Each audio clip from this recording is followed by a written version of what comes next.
كل يوم في طريقي وانا رايح الشغل بعدي من جنب منطقة اسمها الأربعة ونص أو عزبة الهجان. بيوت عشوائية بشوفها دايما على الطريق وأنا ماشي، وشكلها مش أحسن حاجة، وده كده بعد التجديد كمان، زمان كانت أسوأ.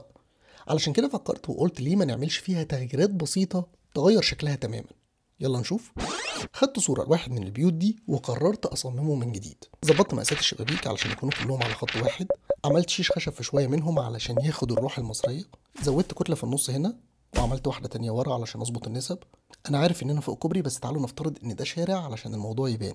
فعملت سور وبوابة، جددت الدهانات وعملت رصيف، تنت فوق الشبابيك علشان تحمي الأوض من الشمس وبرضه تبين الروح المصرية.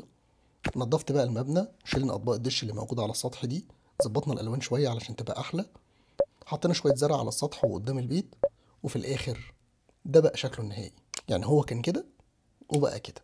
تغييرات بسيطة جدا بس حولت المكان من عشوائيات لتحفة معمارية.